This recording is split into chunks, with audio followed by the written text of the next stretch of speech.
You will be recorded. Wonderful. And if you want to turn your camera off for privacy, you can always do that. Other than, of course, having a member of the month, we have some amazing speakers. There's going to be a conversation about the Encinitas cap.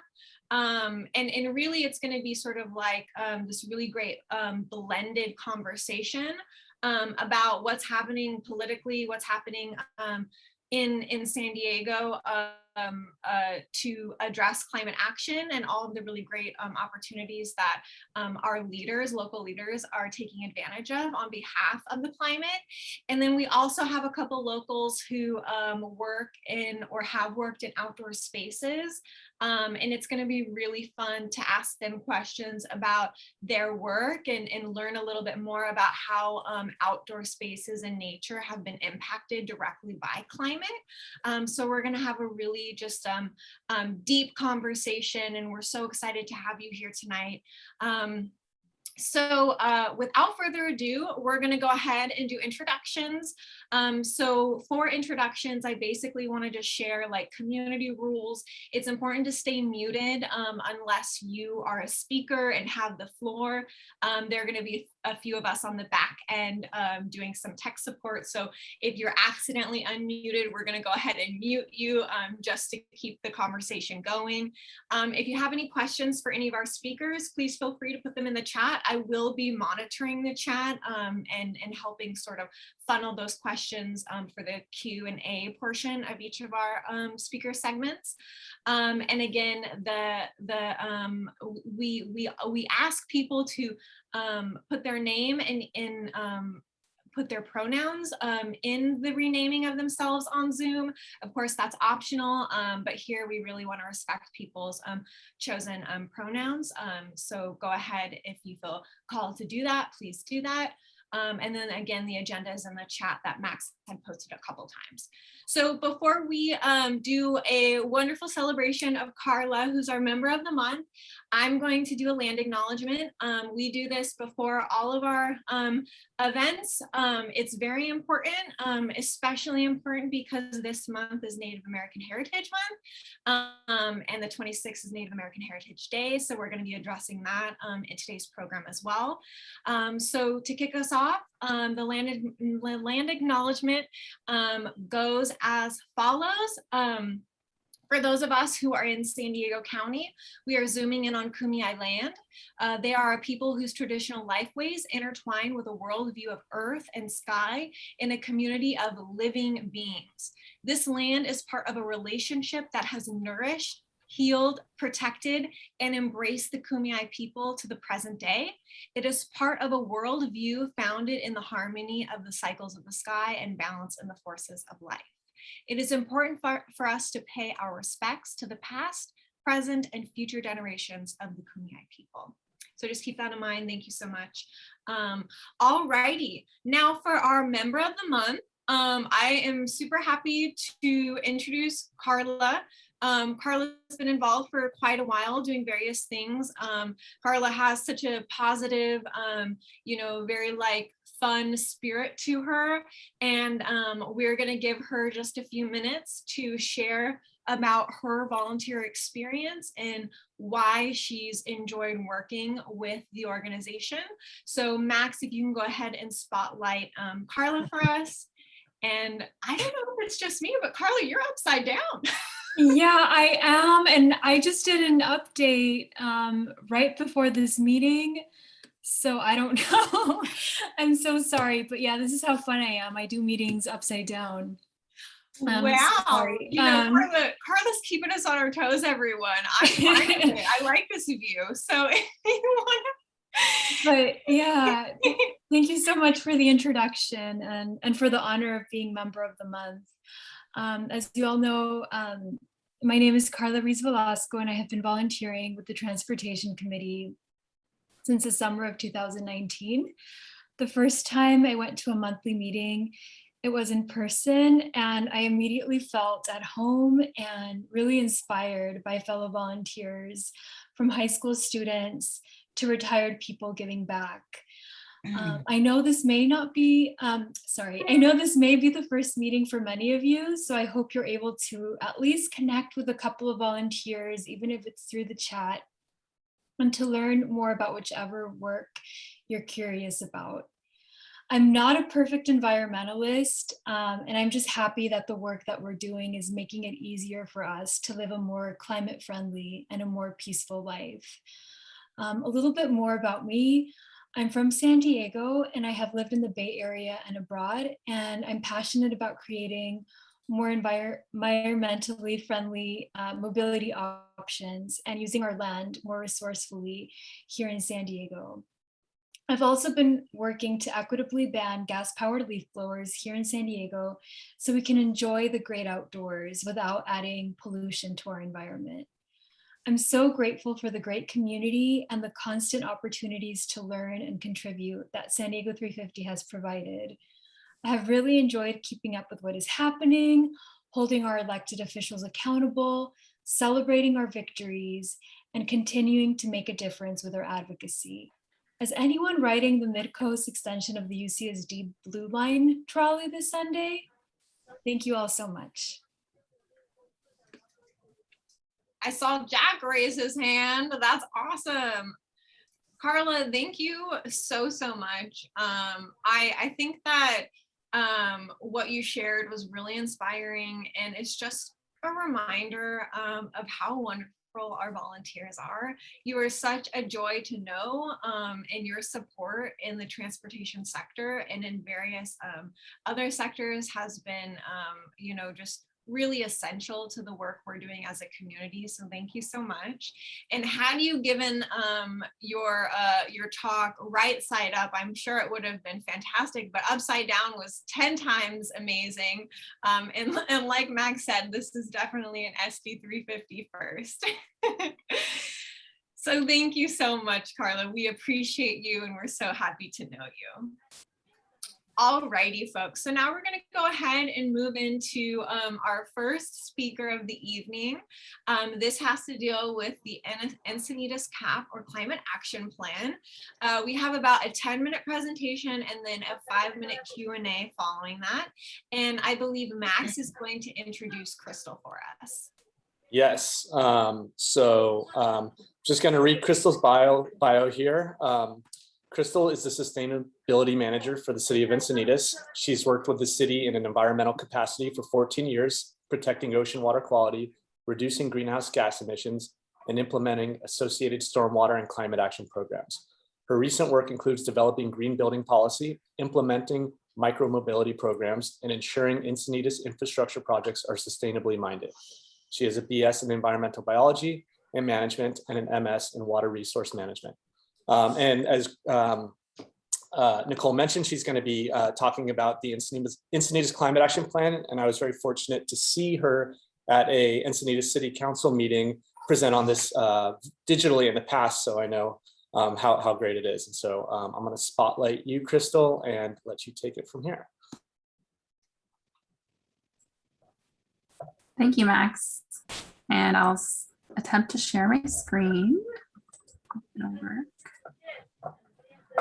And then turn on my presentation.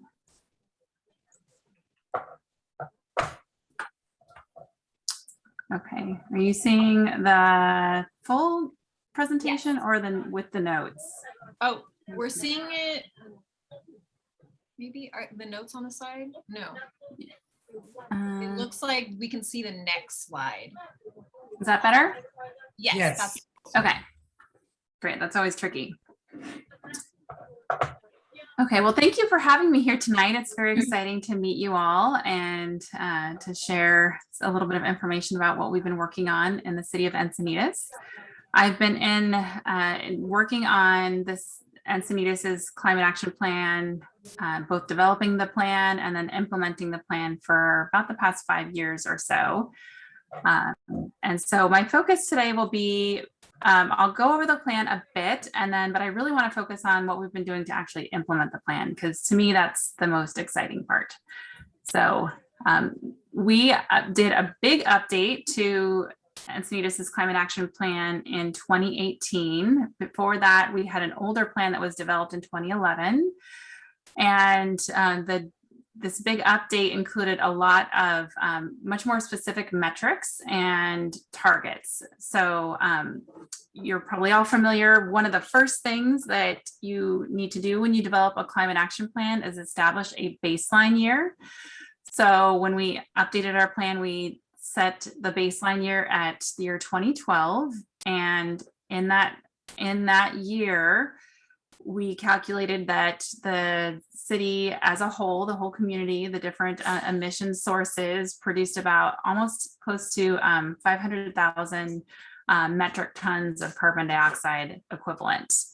And approximately half of that, almost a little more than half, comes from transportation, and then a quarter from electricity, and then 14% from natural gas, and then a few from some other sources. The natural gas and electricity pieces of the pie, that's what is really comes from our buildings, our homes and our businesses with their energy use and their natural gas use. And then the goals we set in that plan were to reduce emissions by 13% by 2020, and then by 44% by 2030.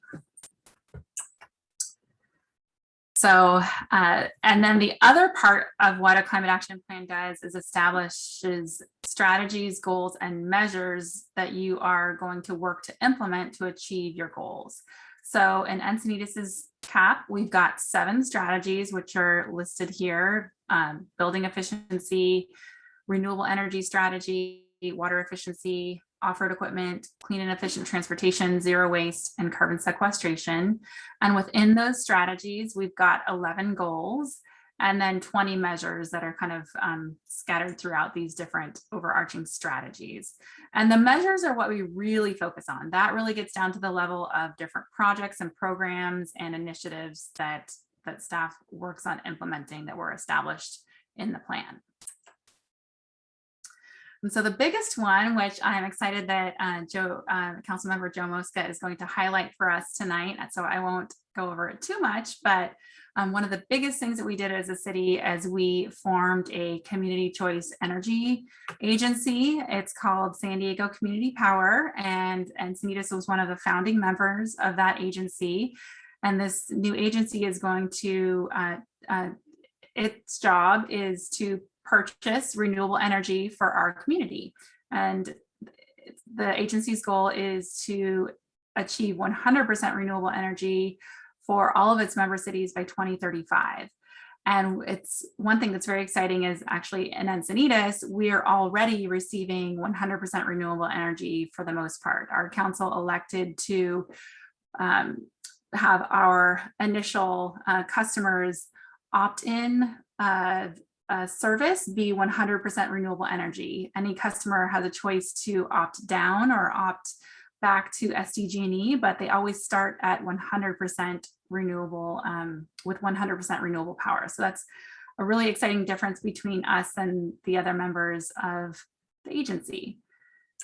And one very proud moment was when the agency was formed with the swearing in ceremony in December 2019. So I always like to share that momentous photo. And then I'll dive into some other things that the city is doing. Years ago, we actually installed solar panels on City Hall. This was actually done before what I was in my role, probably about, I think it's almost 10 years ago now. So even 10 years ago, the city of Encinitas was really championing sustainability and trying to do our part to reduce greenhouse gas emissions. And since then, we've been doing other things like ensuring that our community is recycling, and we are also one of the first in the region to implement our organics recycling program. So all of our residents now have curbside organic waste recycling. They just put that organic waste into their green waste bin, and it gets picked up by EDCO and taken to EDCO's new anaerobic digester facility. And then soon it's going to be rolled out for commercial customers at the beginning of next year. And you probably know that organic waste is a big emitter of methane from our landfills. That's a really the main source of methane that comes from our landfill. So pulling this organic material out of the landfill and having it be converted into usable products, like it's going to be turned into fertilizer and then also to renewable natural gas. So it's a great improvement. And another thing we've done in our city was established a ban on gas-powered leaf blowers. So it is possible to do this. If City of San Diego is interested, they can use Encinitas as an example. This was implemented a couple years ago and has been very successful. Not only does it reduce emissions and does allow for alternatives, so you can still use a electric powered leaf blower, or a battery powered leaf blower is still an option, but it also reduces the noise of these machines. They can be quite loud when they're gas powered. So the electric versions are much quieter. And then the most recent thing that the city has done was enacted a green building ordinance. This was just done last month. And there are several components of the ordinance. One of the most exciting parts of the ordinance is an all electric requirement for new buildings. So all new buildings in Encinitas are now going to be required to only have electricity as their source of energy, and no natural gas will be allowed to be used. And what will this will enable us to do, coupled with our membership in San Diego Community Power, is enable us to power our buildings with 100% renewable all electric energy. So these two efforts combined will really have kind of a 1-2 punch in terms of reducing greenhouse gas emissions. The other components of the ordinance include some requirements for residential and non-residential energy efficiency measures for existing buildings, and then a requirement for non-residential buildings to install solar PV on their rooftop. This would be required for all new non-residential buildings. So that includes commercial, high-rise residential, and also hotels and motels. And then certain existing non-residential buildings would also need to do this if they met a certain threshold of building type, a certain permit valuation.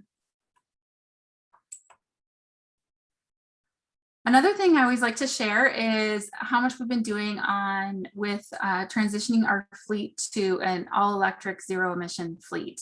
We have around 45% of our vehicles are now either electric, plug-in, or hybrid, which is really exciting. This year we're up to 7 all-electric vehicles, which is really great to have, and to be so far along in this goal that we're trying to achieve by 2030. And another cool innovative thing we're experimenting with is this 3-wheeled vehicle you see in the top left. It's called an Arcimoto, and it's kind of a mini vehicle that holds 1 or 2 people, and it's all electric and is still very speedy and efficient. So we've been testing those out too to see if that might be a future fleet vehicle for the city. And then we also do outreach and education, because we know that there's a lot that a city can do to reduce emissions, but in order to truly reduce emissions and really achieve the goals that we set out to do, we have to get the whole community, both the residents and the businesses, to be involved as well and do their part. So we hold bike rodeos, we participate in Bike to Work Day and encourage the community to do so as well. We participate in other educational events like EcoFest, which we just hosted a couple months ago for the first time in about 5 years. So we're excited to have that event back in our city. And we also do workshops like zero waste workshops and compost workshops to encourage residents to learn how to compost and learn how to consume, less products and have less waste as part of their home lives. And then on the climate adaptation or climate resiliency front, I wanted to share that we actually have one of the premier projects on the coastline and I would say probably the whole West Coast, if not the nation, in terms of a project that uses natural infrastructure to reduce the future impacts of sea level rise and high tides from storms and things like that along our coastline. The Cardiff Beach Living Shoreline is right down in Cardiff, obviously, at the south end of Encinitas, between Encinitas and Solana Beach. And that's where we have a very low-lying area of our city that's near the outlet of San Alejo Lagoon. And the 101 highway there often gets overtopped with waves during high tide. And this dune buffer is a natural way to reduce those impacts and both save the city money when it comes to maintenance, but also have a much more natural environment for our animals and plants that call our city home. And then I wanted to share a sneak peek on something that's coming very soon to Encinitas. It's our bike share program. We've been working with a vendor called B-Cycle to have them establish a bike share program in our city. And we're very close to having them launch. We're probably 1 or 2 months away from them installing their bike docks in our city and having them launch their program. So more to come and plenty more to do to achieve all of our targets and goals in our climate action plan. And that wraps it up. I'll just leave you with this little quote. I like to say it takes a village to change the world, and Encinitas is a small city, but we certainly want to make sure that we're doing our part to reduce greenhouse gas emissions and reduce the impacts of climate change. I'm happy to answer any questions.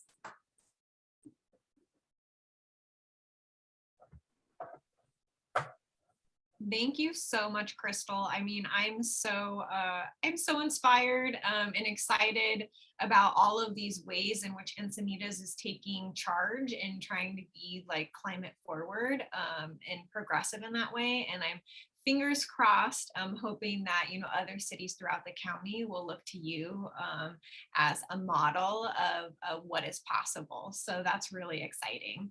And yes, we will be able to take a question or two. I do see that Jay just posted in the chat. So Jay says, did you meet the 2020 reduction goals? Good question. We're still in the final stages of finishing our 2020 annual report. We're waiting on a couple of data pieces to come in on that. So I can't say yet. I'm actually not sure myself.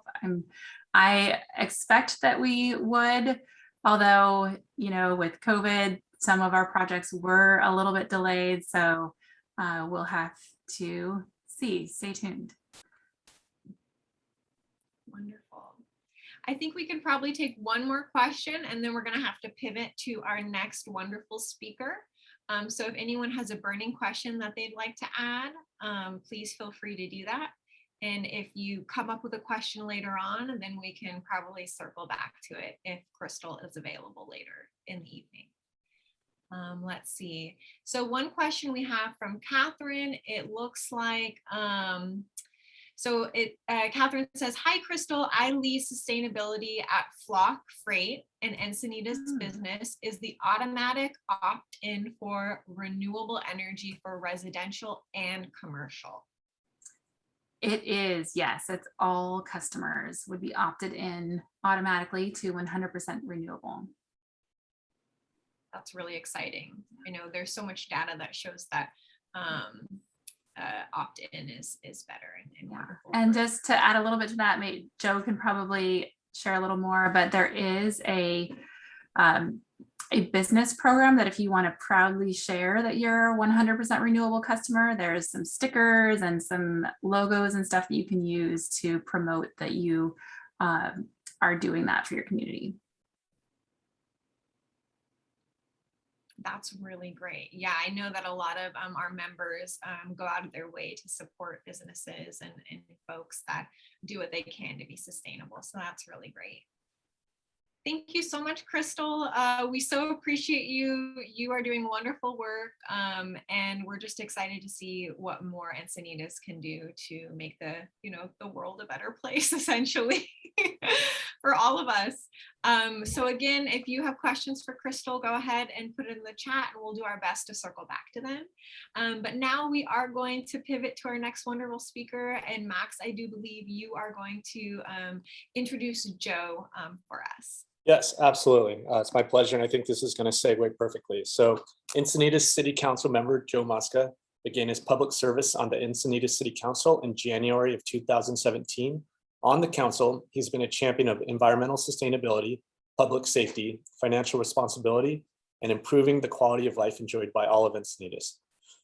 Prior to his public service on the City Council, Councilmember Mosca served on the Encinitas Park and Recreations Commission, where he participated in the update of the city parks, beaches, trails, and open space master plan, and advocated for the city trail system.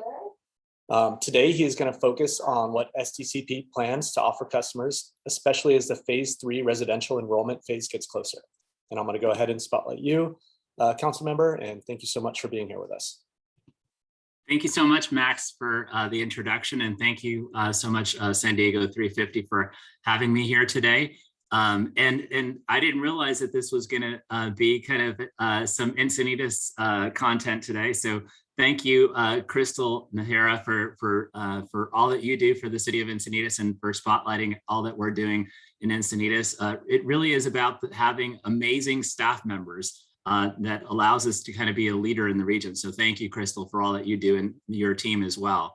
And so just happy to be here on behalf of the Board of Directors of San Diego Community Power. I'm fortunate not only to be on the City Council in the city of Encinitas, but also to be the chair of the Board of Directors for SDCP. So here today to go through some slides with you and let you know a little bit more about SDCP, although I think you already know a lot about SDCP. But as somebody who has been advocating for community choice energy program for a while, I'm also joined by our Director of External Relations, Rita De La Fuentes. She's on the line with us, and also with our Program and Policy Manager, Sebastian Sara, who you may know as well. And so they're going to help me with the slide deck a little bit. Hopefully I don't need as much help, but they're going to be here to answer questions as well. So next slide. So who is SDCP? Crystal talked a little bit about who SDCP is. Here are some of the original founding members: the city of Encinitas, the city of Chula Vista, Imperial Beach, La Mesa, the city of San Diego, and blocked on my screen is the seal for the county of San Diego, who is one of our newest members, and also the city of National City is a new member. So, but the 5 original members are those first 5, and that makes up the Community Choice Energy Program, San Diego Community Power. We started in Encinitas. It was a strategy under a climate action plan, as you just heard. It really is a way for us to kind of get to 100% renewable energy. We saw it as also a way to really tailor the programs to our specific community needs and desires, and our ability to really kind of make sure that we're not leaving anybody behind and get to that 100% renewable energy. And the local control was also something that was very important to all of our member agencies. Next slide, please. Community choice is not new to California, not new in the United States. It was enabled in 2002 through state legislation. We now have 23 operating programs throughout the state of California, and you can see that on your screen. So almost half of the cities and counties in the state of California actually have a community choice energy program in their jurisdiction. So we have 32 out of the 40 state Senate districts have a CCE in their district, and 57 out of the 80 assembly districts, which I think is important because Sacramento really doesn't completely know about community choice energy programs, but it's growing in influence, and as we're becoming larger, more of the cities, our power in Sacramento and San Francisco in terms of rate advocacy is just growing. Next slide. How does it work? So right there at the beginning on the left-hand side, you can see the sun and the wind and solar. And so we're purchasing renewable energy on the market, and then we're basically putting it onto the grid, and San Diego Gas and Electric delivers that through their transmission lines and their distribution lines currently. And that's how it goes into your homes. And so we're purchasing it, we put it on the grid, and it's delivered by the local utility to your house or your business. As Flock Freight from Encinitas just mentioned, it's also for our businesses, our municipalities, our quasi municipalities, and so that's essentially how it works. Next slide. And we're starting to build our brand, and so there's a lot of conversation about building brand right now and partnerships that are going on. And Rita De La Fuente is really at the kind of helm of this and leading this effort. And so she, if she wants to chime in here, she can talk a little bit about what we've been doing in more detail. Hi, thank you, Chair Mosca. I appreciate the introduction. It's great to be here. I am the new Director of External Affairs, and my job is really to build trust with the community and strengthen our relationships. So building our brand is one piece of that, but I really wanted to thank this group in particular for your advocacy, because that's what really helps us further our brand. And so your voice, I know, has been extremely important to helping us carry our message. So thank you for that. And I just wanted to touch also on the fact that we're very well positioned to build our brand, because we have the benefit of learning from other CCAs in the state, as well as our other team members who have already been through this process. So we have the benefit of learning what messaging has worked, what hasn't. So we're feeling really good about it. We launched our commercial and industrial campaign over the summer, and it was successful in driving awareness. And we're just really excited for now the residential launch.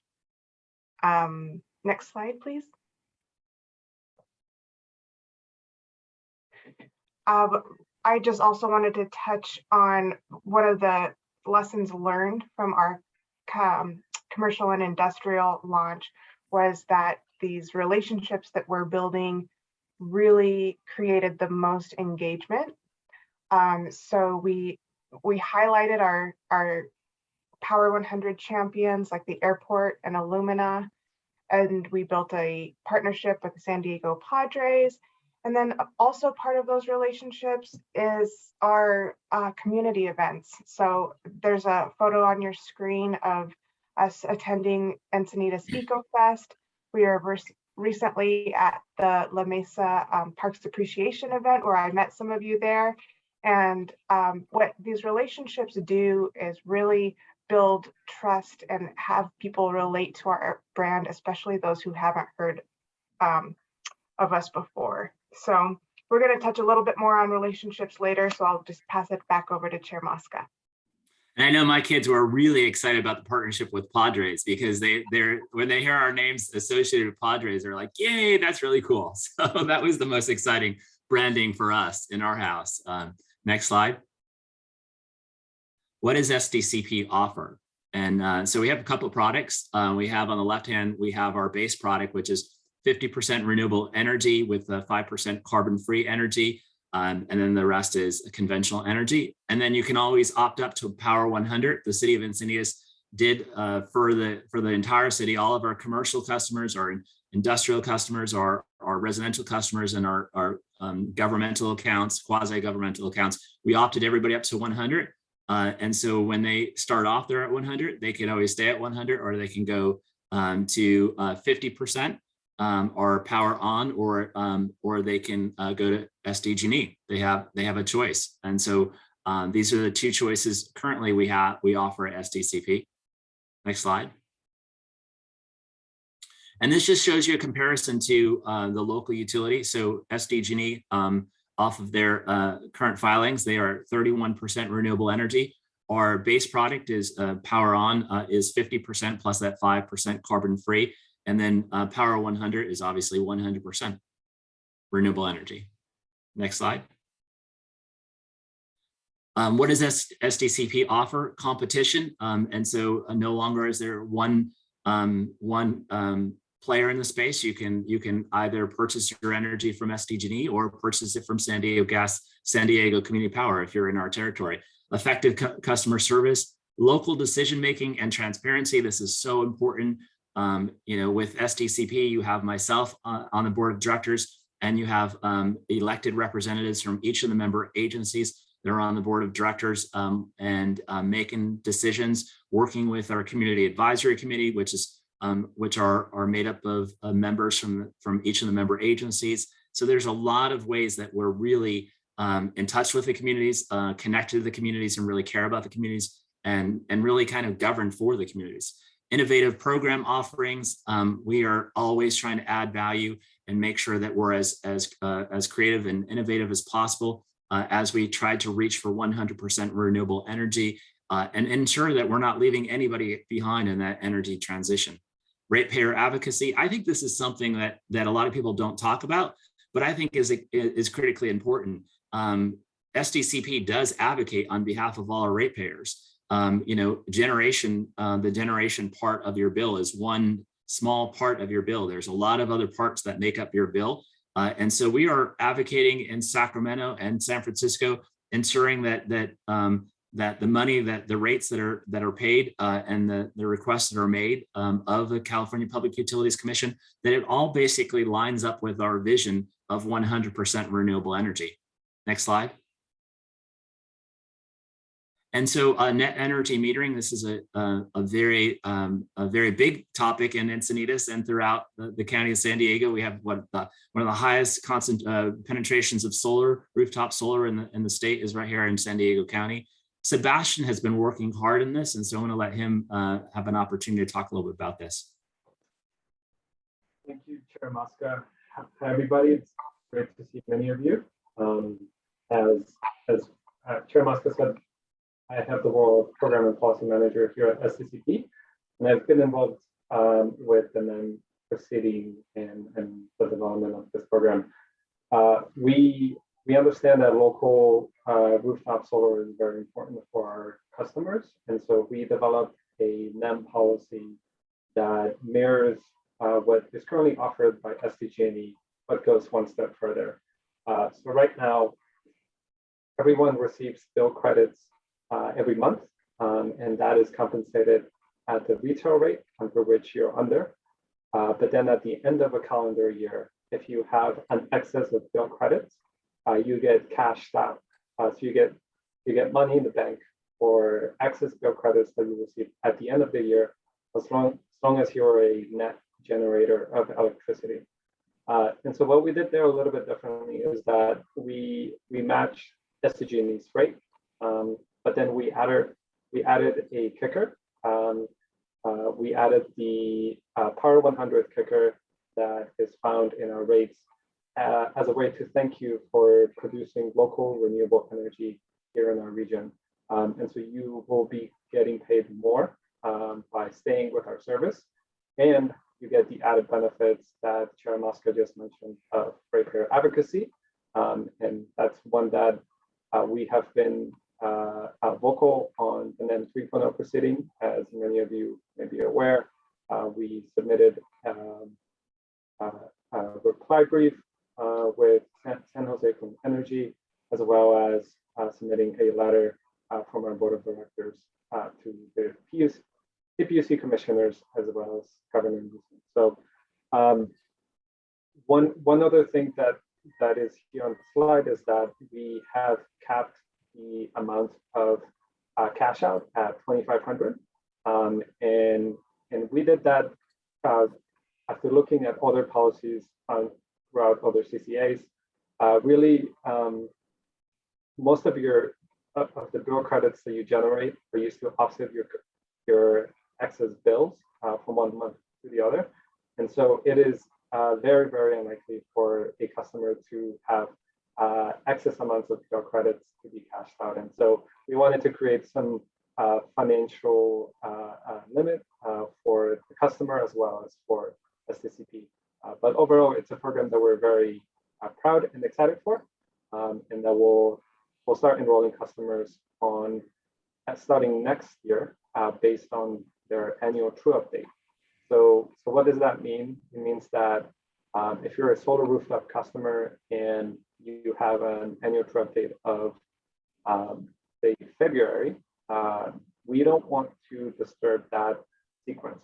We understand that you have anticipated that month, and we want to continue that. And so starting in February, as you all know, in Pure Beach, customers are being enrolled, but also all NEM customers with an annual true update of February as well. So if you're in the city of San Diego and you have a true update of February, you will be enrolled, and then so on and so forth until we finish a calendar year. So I think that will cover it. So I'll pass it back to you, Chair Muscat. Thank you, Sebastian. Next slide. The next 3 slides have to do with Power 100 Champion. And so here's our kind of effort to really recognize those folks that are those companies and entities that are moving beyond the Power 50 and moving up to our Power 100. And so this was something that we created to really recognize those Power 100 champions. Rita, did you want to say a few more words about this? I just wanted to remind people that although we already had our commercial and industrial launch, people can still opt up to Power 100. So if you know businesses that might be interested, please help us share the news that there's still an opportunity to opt up to a Power 100 champion. And actually, next slide, please, Sebastian. I'll just show you that this is right on our website. So it's very easy. And even if you're a business in Encinitas, you still have to fill this out if you want all the benefits of being a Power 100 champion, which means being on our website and receiving the decals. So we're encouraging people to sign up. Next slide. And part of the Power 100 Champions is this co-marketing partnership that I touched on earlier. We've had a lot of success leveraging our partnerships with the Power 100 Champions. And what's great about this is that we are able to bring their businesses to light too. So I remember when we had the airport's announcement, our paid ad announcement that they were one of Power 100 champions, the UT ran it right under the the climate change article. So that was just a perfect synergy. And we look for opportunities to highlight those businesses. So if you have any questions, or if you know anyone that might be interested in opting up or learning more, please send them our way. Yeah, these co-marketing efforts have been really fruitful for SDCP and for the entities that are actually co-branding. Rita, Flock Freight sounds like they're on this presentation. They are the newest kind of startup in San Diego County, and they're right in Encinitas. So I think that they would be an awesome co-branding effort. So maybe we could reach out to them. I thank you. I noted that, and we would love to highlight Flock Freight. That would be really a great opportunity, especially, when we do the residential rollout, we still want to highlight these businesses because people will relate to those businesses that they trust. So we would love to feature them. Perfect. Next slide, Sebastian. Thank you. Rates and billing. I'm going to go over this real fast because I think there's some top level points that we can make. Next slide. So I don't know about you guys, but sometimes like when I see all these numbers, you're like, what's going on? So, but the bottom line is that not only are we offering you higher levels of renewable energy, but we're also doing it at a competitive price, less money. And so you can see here essentially is the comparison between SDCP power on and SDGE's 31%. You can see the bill amounts, and then SDCP's 100%. Power 100 and then SDGE's Eco where they're at. Next slide. What's not changing? So we already talked a little bit about if you basically If you stay with SDCP, the billing is still from SDGE. The service is still from SDGE. They're out there working on the pipelines and maintaining the electrical lines. The rate structures, the discounts are state, so that still stays the same. What's changing? You have higher renewable energy, competitive prices, an organization focused on the interests of our communities, reinvesting back into the community. This is a very important program part that we haven't talked about. New programs addressing local needs. This again, very important. How do we get to 100% and make sure that all the members of our communities are not left behind? Next slide. I think we're just about, are we running out of time? Do we have enough time? Let's go through some of the programs. Sebastian, do you want to talk about, Sebastian spends a lot of time on programs. He is our program manager. And this is one of the big things that we're going to be undertaking soon. And Sebastian may be leading on this, so or is leading on this. Yeah, I'll just mention it quickly. We have just released an RFP to hire a consultant that will help us develop our community power plan.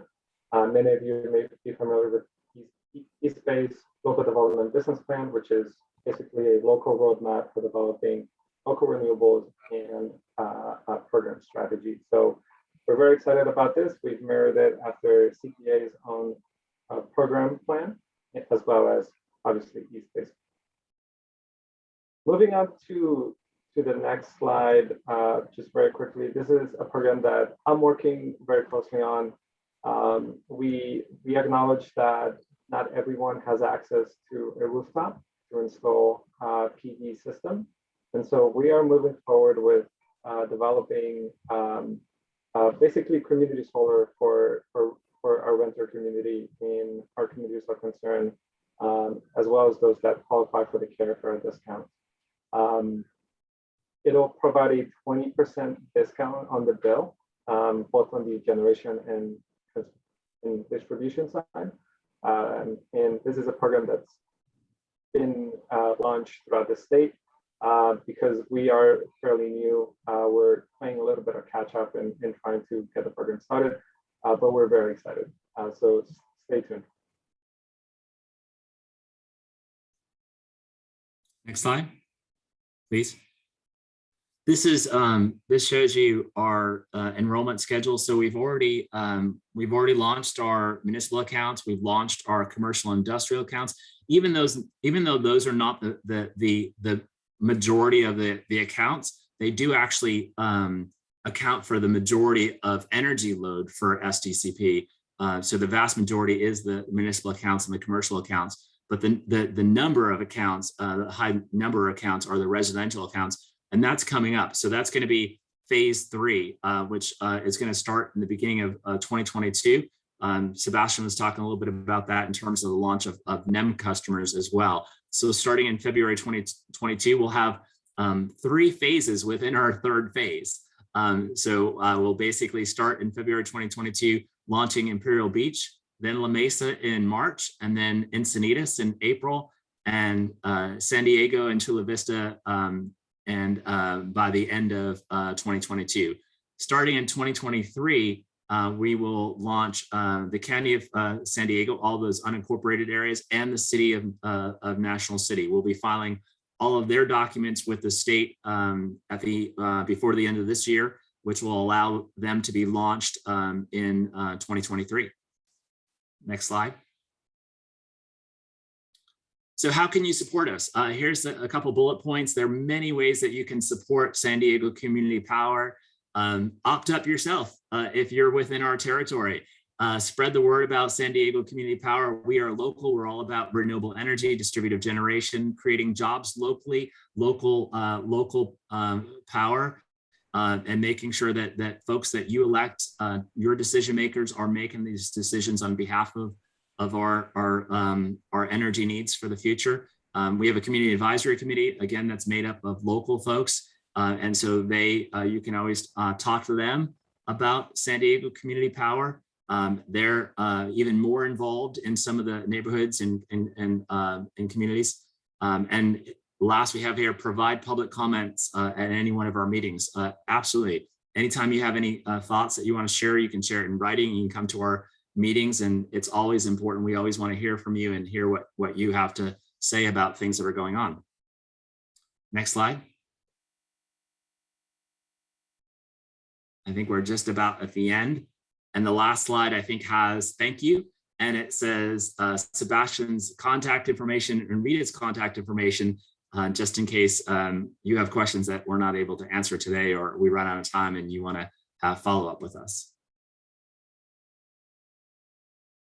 And so thank you so much for having us. I'd be happy to try to answer any questions that you guys have. Thank you.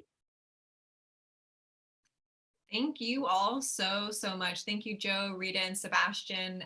It is really exciting to hear what San Diego Community Power is up to, and this opt-out program is very exciting. And I also love to hear that it is becoming more and more accessible for folks, depending on where they live and how they live. So that's exciting for us to hear. We are running a little bit behind schedule, so I think for now, if folks have questions, go ahead and put them in the chat, and we'll try to circle back to them at the end of the evening. And if we are not able to do that, fingers crossed we will. If we're not able to do that, hopefully our wonderful speakers can provide written responses that we can share in a follow-up email along with their contact information.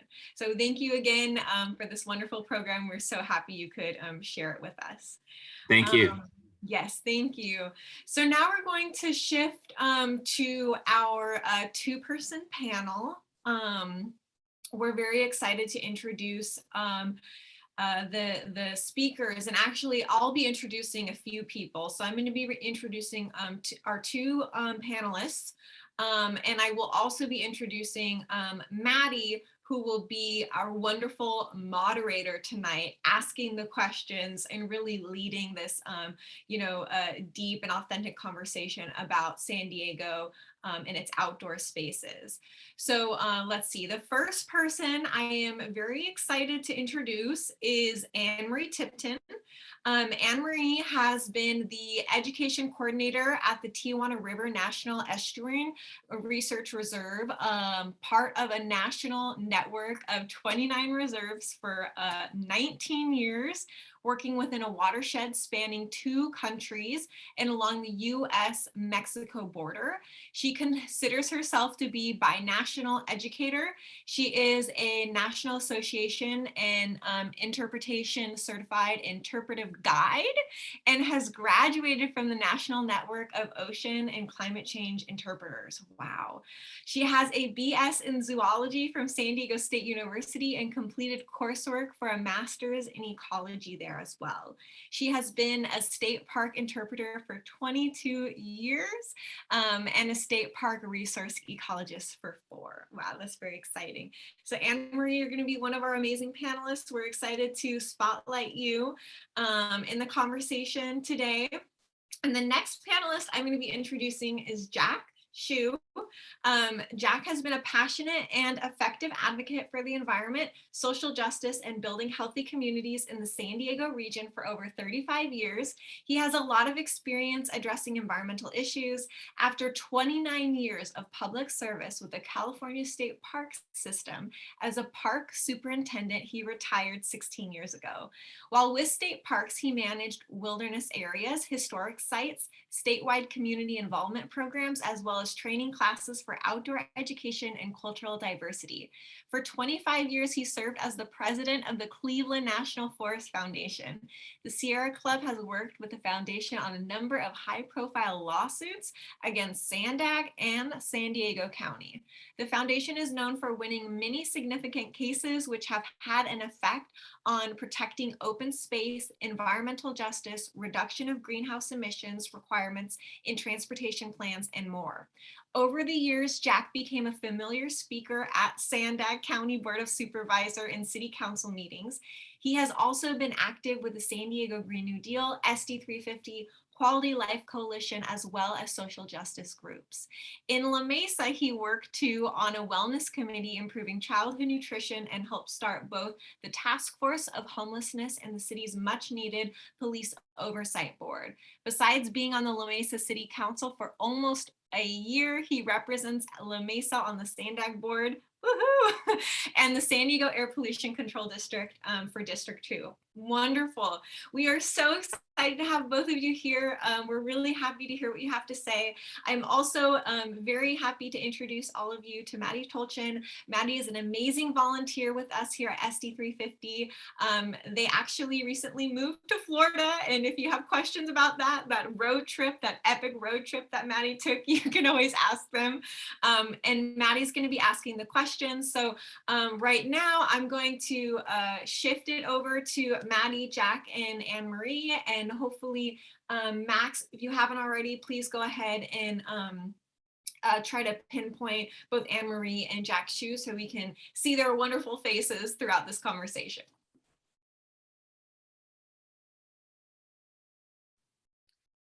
Hi, everyone. I want to say thank you for having me and letting me, moderate this panel.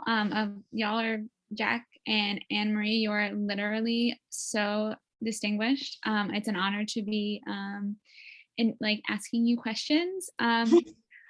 Quick question. The first question is to introduce the panels themselves. Do you want me to do that again? To have them introduce? Should we have them introduce themselves? Yeah, so we'll great question. So their bios are great, but we can definitely open it up to both Jack and Anne Marie if they want to just share anything extra related to that introduction and an overview of their work. I think they covered pretty much everything, and we'll talk about more throughout the conversation. I think we can probably move on to the second question. That might be more interesting than the first one. That's what I was thinking. Okay, so I'm wondering what brought both of you to this work, and how do you sustain your commitment to it? Want to call on one of us? Yeah, Anne, you can go first. My career started as being a field biologist at a consulting firm back in the late 80s. And then I did that for a while. I was unemployed for a while, and then I became I was a volunteer at the Tijuana Estuary from 94 to 95, and then I got hired in 95 as a seasonal interpreter, which means something without like really good benefits and stuff like that. And so that was so I really liked it a lot. And then I became a resource ecologist at Oceana Dunes, which is where you could drive vehicles on the beach up by San Luis Obispo. And I realized I really enjoyed it, but I realized that I liked being an educator better because I have kind of like equal sides of my brain, the artistic side and the scientific side.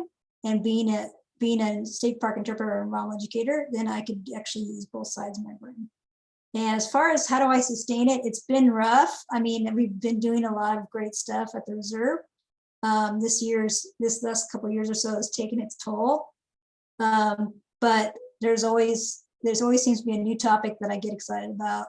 It comes from deep within me somewhere. So thank you.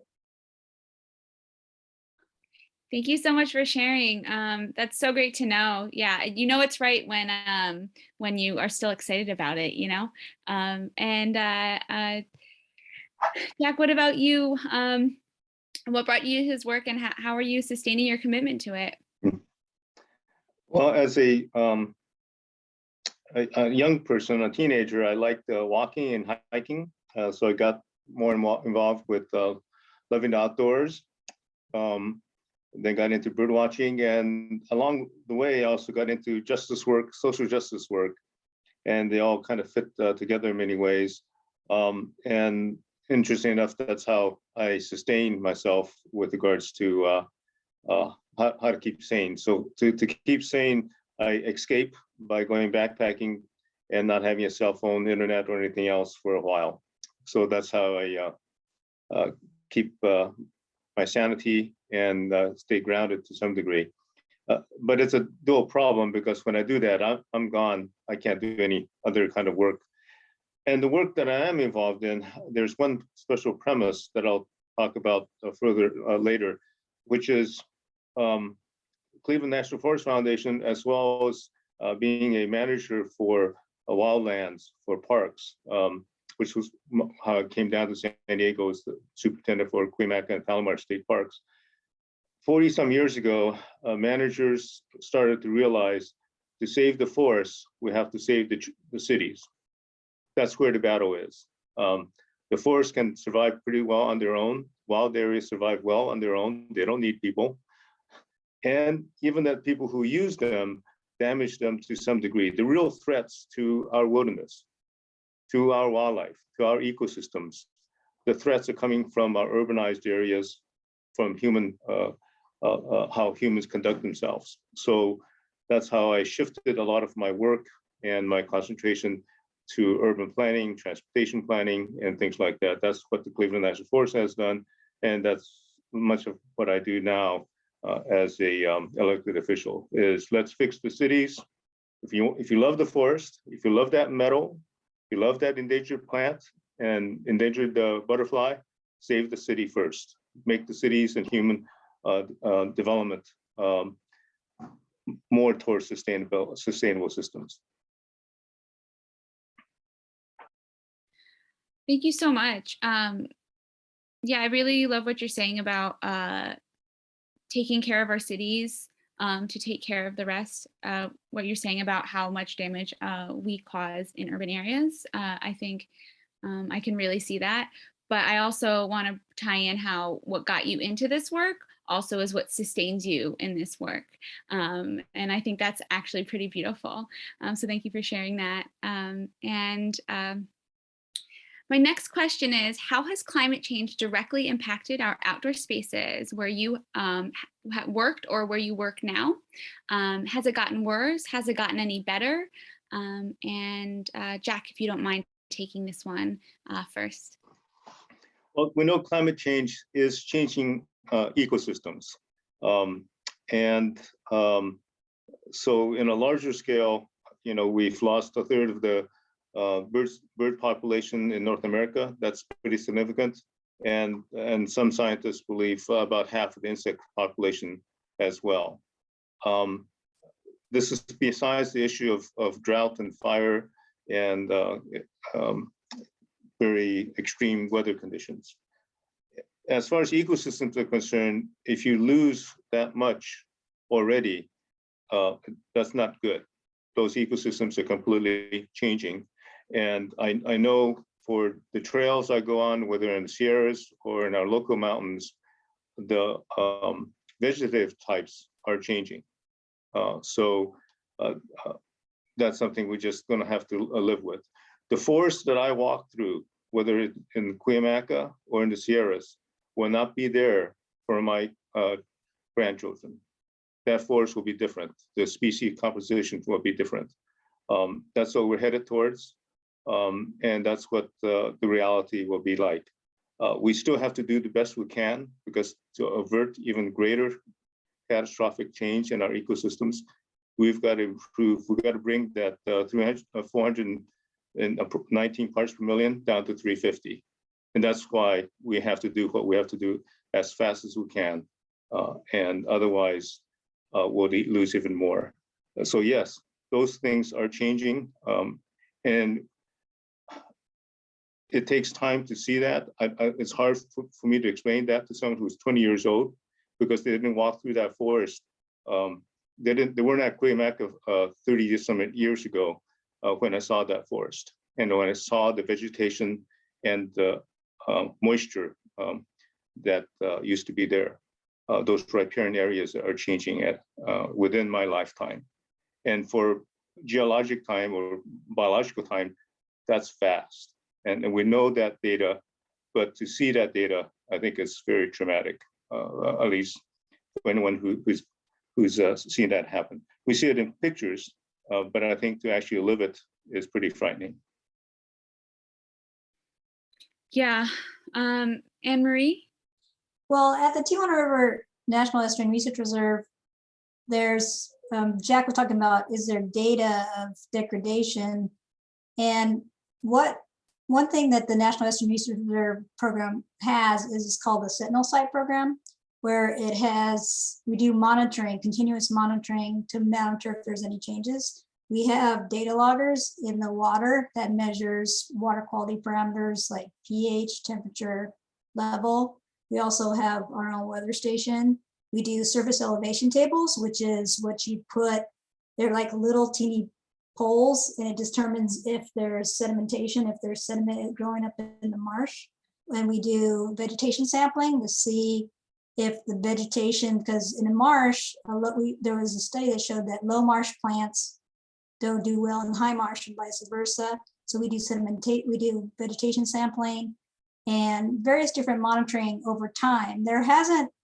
So far, there hasn't been any significant changes, but what's interesting is how things like the El Nino has shown what potential future would be like. And we have we had a vulnerability analysis called the Climate Understanding and Resilience in the River Valley, which is an award-winning thing, which talked about scenario planning about riverine flooding and sea level rise for potential futures. We didn't say, we know it's going to be like this. We think it might be these 4 potential futures. And so what's interesting is that what we had in 2016 during the El Nino, we had the river mouth closed. And so that's one of our scenarios, is a river mouth completely closed, 100%. So that's a possibility. So one of the reasons why it happened is because of beach replenishment, because the waves are making us lose our beaches. So we're putting more sand on there. You don't put native sand, you put native sand, it's maybe not native, then that'll go south and cover our river mouth. And also because the El Nino, what it does with the way it works, a lot of you probably know this, but there's a concept called thermal expansion. So when a lot of the heat from our atmosphere goes into the ocean. And so during the 2016 El Nino, the ocean was 1 foot taller than normal. And so if you have a storm and you have an El Nino on top of each other, then what you're going to do is you're going to have all the wave movement close the river mouth. And then we actually did have because of that, we had an impact to the population of light-footed ridge-raised rail, which is the highly endangered bird. And we had a similar event in 1983. So it wasn't necessarily that El Nino isn't necessarily climate change, but El Nino is an indicator of what might happen in the future. And it's a way for us to see when we have the more atmospheric warming we have, the more it's going to get into the ocean, the more we're going to have sea level rise, right? And then we're going to have stronger storms and the storm surges. And so you probably heard about all the flooding that gets along Seacoast Drive, right? That's right at the edge of our reserve in Imperial Beach. So king tides are the highest high tides of the winter. I'm actually doing, where State Parks is doing at 8 o'clock in the morning on December 3rd, I'm going to be part of a statewide broadcast. And then the next day we're going to do an in-person tour about the king tide. King tides are another thing, is you snap the future. So you like say, I'm going to take a picture of the king tide, and that could be what could be the new normal. And so it's more like things are happening that are impacting the city, that's impacting the reserve, but it's not necessarily things like you would think of. Like, for instance, a part of impact not from global warming, but from climate change is ocean acidification. Well, we're finding acidification, but we're finding acidification because we're on an international border, and eutrophication, which is when you get too many nutrients, it's causing the pH to change in the water because of the sewage contamination. So it's not what you think. So what I'm saying? So it's a complicated story, but what's significant about it being a research reserve is we have the Sentinel Site program. So we are monitoring 100% all the time. And so we're kind of like the Sentinel for the city of IB, for the area. And then the next thing I'll talk about how amazing salt marshes are. Then that'll be a little teaser for you guys.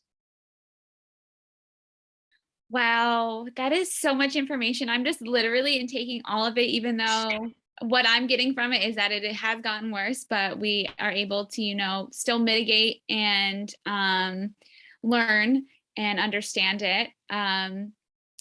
I'm from Florida, so I understand how I'm affected with flooding due to climate change and the hurricanes. So that's how I feel it. So it's really interesting to learn how it's a bit different, you know, on the West Coast. And you have 3 research reserves. You have GTM in St. Augustine, you have Rookery Bay, and then you have Apalachicola. So you actually have 3 research reserves in Florida that you can go visit. Wow. I'll have to go. You have to when I'm back. Nicole said I moved. I think Nicole misspoke. I moved from Florida to here, and I drove. Oh, now you're here. Okay. So now I'm here. But anyway, that is such good information. I'm learning so much. Thank you. Literally, that it's really so nice to hear from each of you and your different perspectives.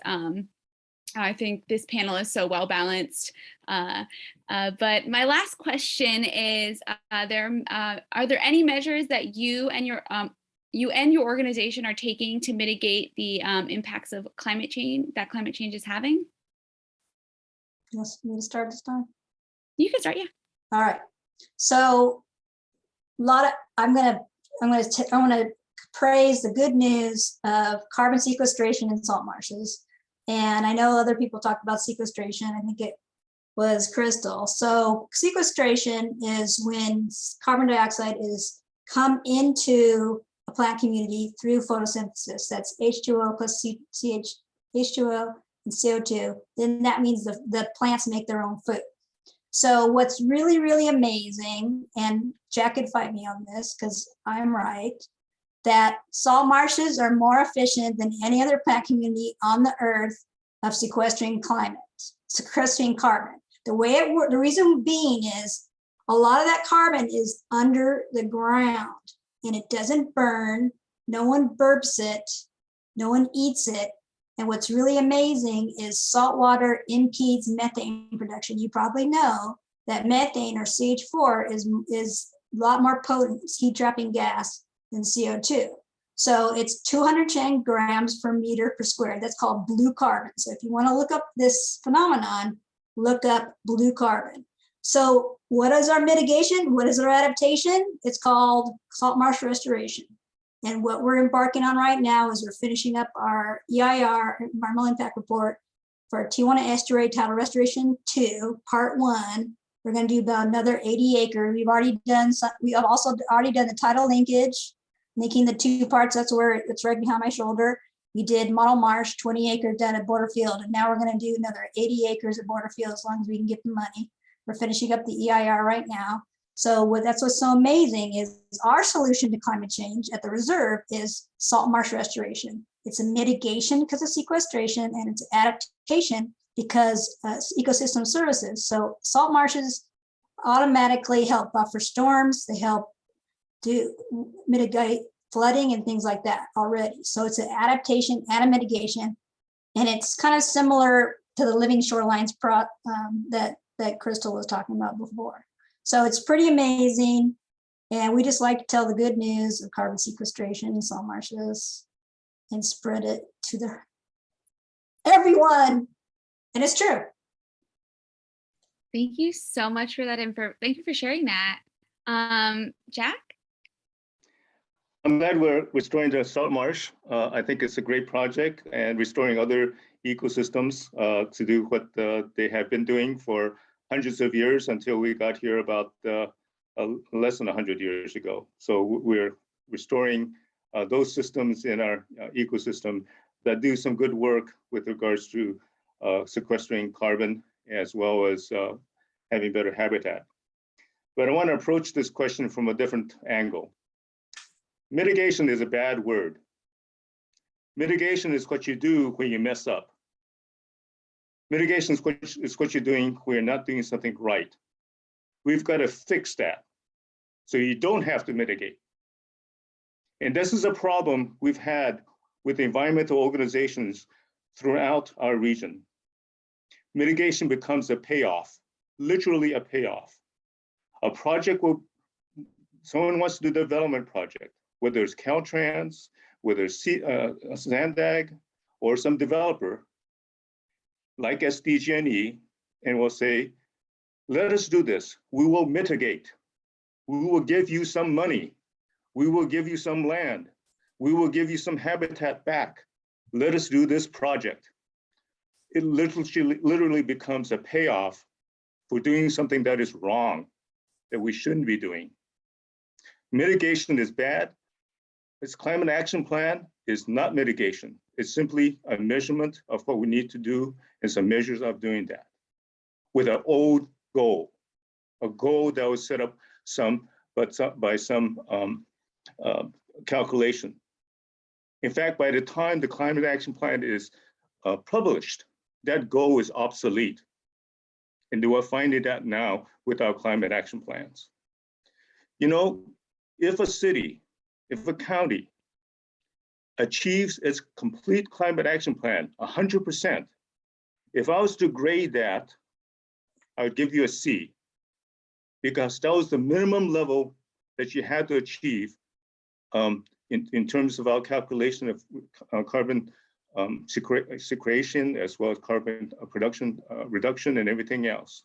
That's the minimum level you had to do to achieve some kind of sustainable system. That's a C. So from the very beginning, our goals are to be mediocre. And that's a fallacy in our process and what we're working at. We have to up the game. And that's why we have to work towards doing as much as we can, as soon as we can. If we do have that that goal, we should prorate it, meaning that this year, we want a 2 or 3% reduction, as well as next year. If you fail to do that now, this year, the next year, you have to better double your goals. So let's look at mitigation from a different perspective. Let's not do mitigation. Let's change our land use policies, our transportation policies, not to achieve net zero, but to achieve 0 or minus. Net zero is a bad word to me as well, because net means you're trading off something.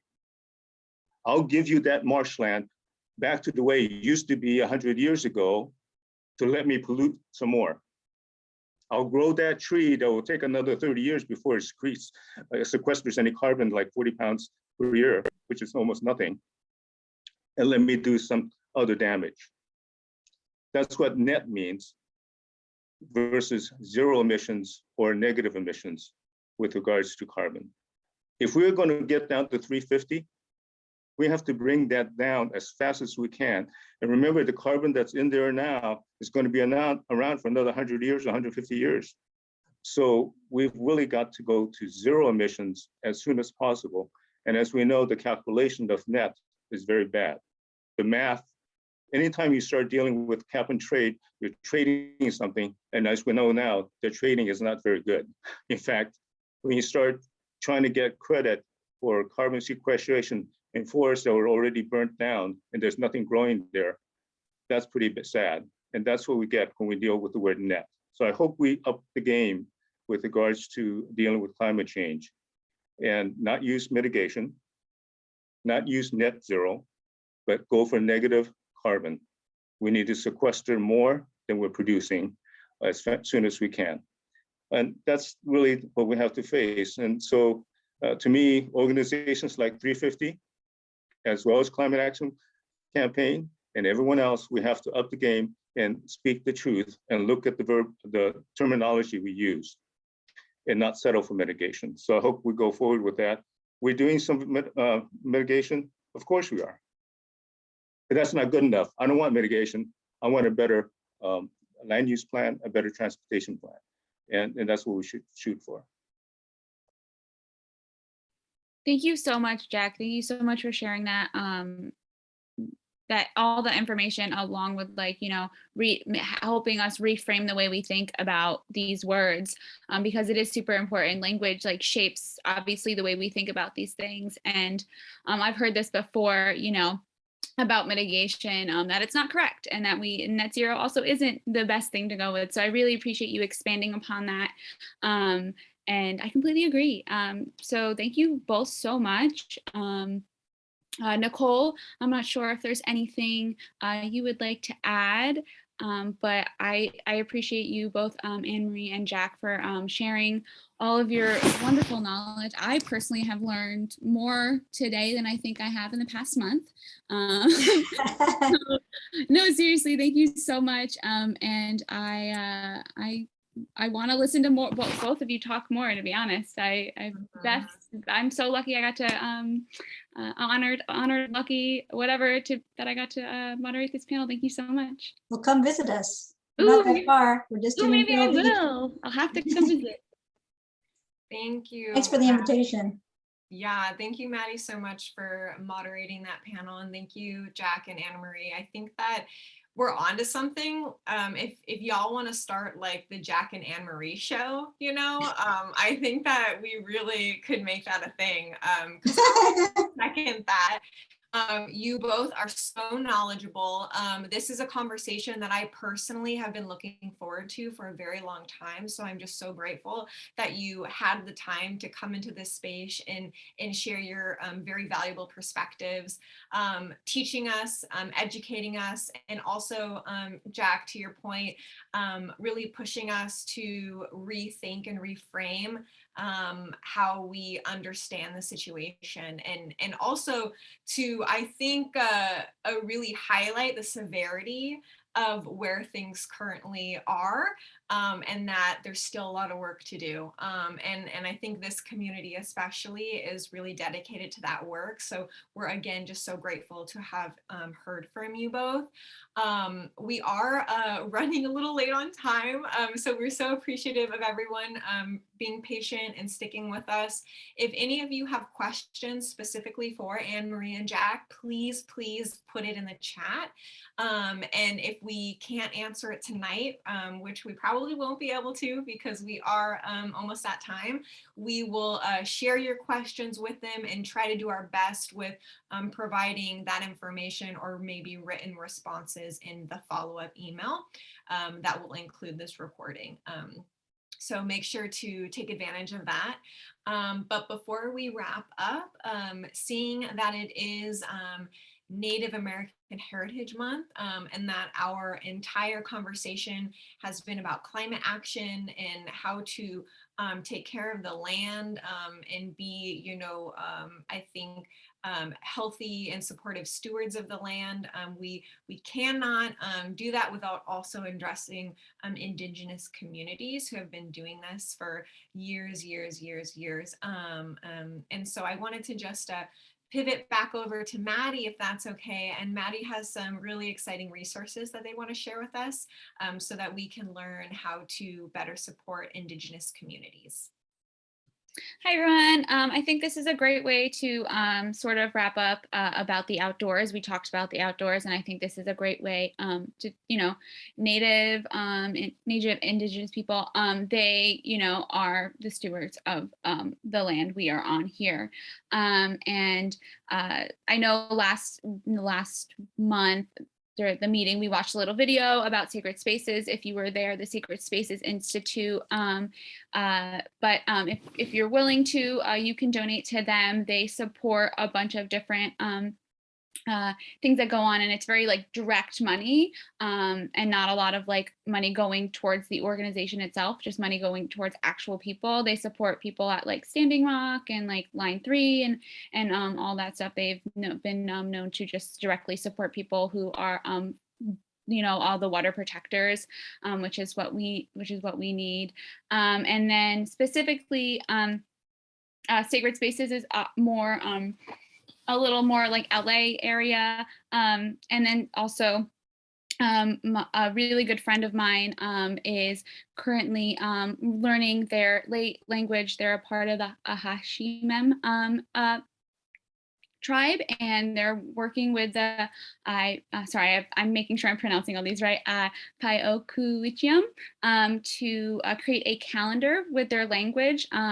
It's called Chatela and Chamtela, sorry. It means our language in their language. And they are, let me share my screen because I want to show y'all. They're making a calendar, and they're asking people to share art if they are a part of these two tribes. And so this is like the little link tree. I'm going to link it and everything in the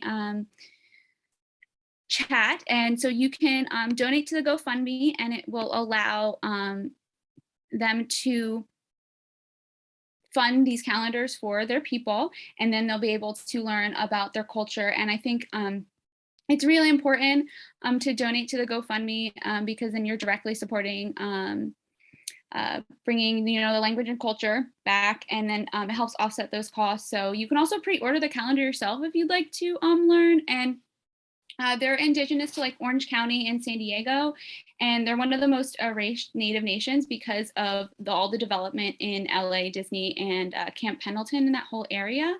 And so they're just this is just some of the information my friend shared with me that they want me to share with y'all. And the place of their creation story is actually on Cal State Long Beach land, and they share it with the Tongva people. There's not a lot of speakers or land left, so it's important that the language and culture are brought back to their people. And San Clemente is also their land, and so that's one of the most biodiverse, and there's a lot of native animals in that area in danger. And a lot of the language actually contains information about plant life and medicine, so it's very important that we preserve this language. I've been able to hear direct I've just been able to, be involved, like just learn so much from them learning their language about this. I just think it's so important that we, directly give money. We can say Native American Month is great, Native American Day is great, but giving money and treating every day like National Native, is super important. I am not the best spokesperson, but I just really care about all this, and I think y'all really should too, if you don't already. And I saw some hands were raised. I don't really know if I can answer any questions, but Maddie, can I interject? I just wanted to promote our podcast so we created a podcast this year called Divide Together. I put it in the chat, and we have 2 episodes about Indigenous people. We have Kumeyaay Territory, the nation divided by the border, and Indigenous land use practices. So there's 2 episodes. We have Ana Gloria Rodriguez, who's from Santa Leyva Azora in the Mexico side, doing the Kumeyaay Nation divided by the border. It talks about the action that they did down at the border last year. And then also Indigenous land use practices is talking about, it's really good because if you don't know about some of the amazing things that they did for millennia, you would be so surprised what they did and how they manage these. So that essentially the land looks the way it does in a good way because of the Indigenous people. So they manage the land for us. Mm-hmm. And so I would check out those 2 episodes if you want to learn more about the Kumeyaay. Thank you so much. Yeah, and I'm so glad you were able to share that because we are on Kumeyaay land. But I shared the link tree so y'all can donate, purchase a calendar. They're taking art from people now, so it's being in the lexicon of art being added. That's pretty exciting. And that's all I have to say. Please donate if you can. Wonderful. Thank you so much, Maddie, for highlighting those great resources. And I'd really like to add the importance, if you have the resources to give into Indigenous communities.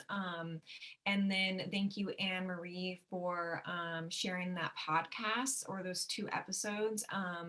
Again, we don't want to be, performative in our celebration and appreciation for Indigenous communities. So if you have the resources, we are really encouraging that you give monetary support, because that's what a lot of these communities are really needing. And I think it also just highlights this sort of desire and need to preserve culture that has been essentially erased by white supremacist cultures, by colonialism, by the mission system in California, etc. By Anne Marie, you spoke truth to that, by borders that are controlled by powerful countries. So please do what you can to support these communities. Again, put your questions in the chat and we will try to share these resources with you in a follow-up email. I thank you all so much for sharing your Tuesday evening with us. I'm happy to report that this is our final monthly member meeting of 2021. I think it went wonderfully. We're so happy with everyone who attended and of course our wonderful speakers. So if you have questions, DM me directly. And again, thank you. I hope you have a beautiful night. Take care.